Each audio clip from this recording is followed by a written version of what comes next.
वो राक्षस रूपी या आताताई शब्द से उसे कहा जाए तो मैं तो उसे राक्षस रूपी कहता था। वो राक्षस रूप था जिसने यहाँ बड़ा तांडव किया था और दुराचार बलात्कार करवाया करता था, अपने सैनिकों से करवाया करता था। आजकल कब्र को लेकर औरंगजेब की बहुत बवाल भी है, चर्चा भी है।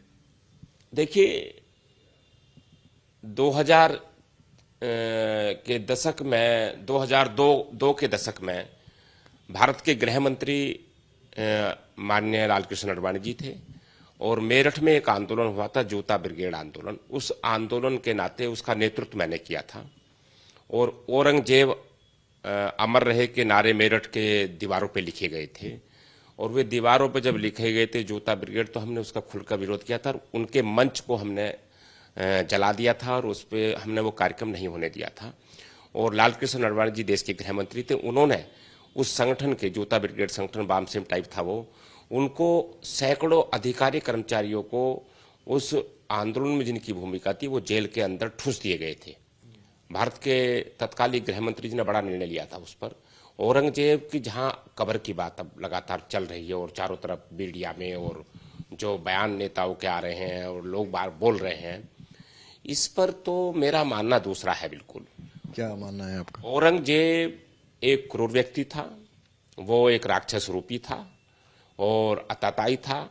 उसकी कब्र की सुरक्षा नहीं करनी चाहिए।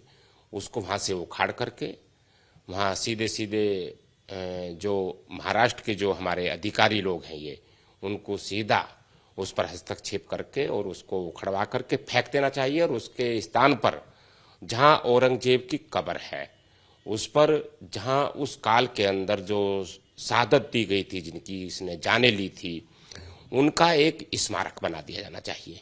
लेकिन एक इस तरह की एक अफवाह ही उड़ी और नागपुर जलने लगा। आपने देखा किस तरीके से वहां हिंसा भड़की, स्टोन पेल्टिंग भी हो गई। ये षड्यंत्र है और इस षड्यंत्र को रचने का कुचक्र चला जा रहा है देश के अंदर और वो फैलाया जा रहा है वहां से। और नागपुर में जिस प्रकार की ये घटना थी वो बहुत दुखद थी। हमारे वहां के मुख्यमंत्री श्री देवेंद्र फडणवीस ने उसको संज्ञान लिया है और उस पर कठोर कार्रवाई लगता है कि आप जिस तरह से कह रहे हैं कि कब्र को उखाड़ने की बात, ऐसा अगर किया भी जाता है तो धार्मिक उन्माद पैदा होगा, हिंसा भड़क सकती है। अगर भारतवर्ष के अंदर अगर इस विचारधारा के लोग हैं और औरंगजेब जैसे राक्षस रूपी और क्रूर व्यक्ति की हिमायत करने वाले लोग हैं तो उन लोगों पर भी निश्चित रूप से रासुका लगानी चाहिए। आपकी मांग है कि कब्र को ही हटा दें?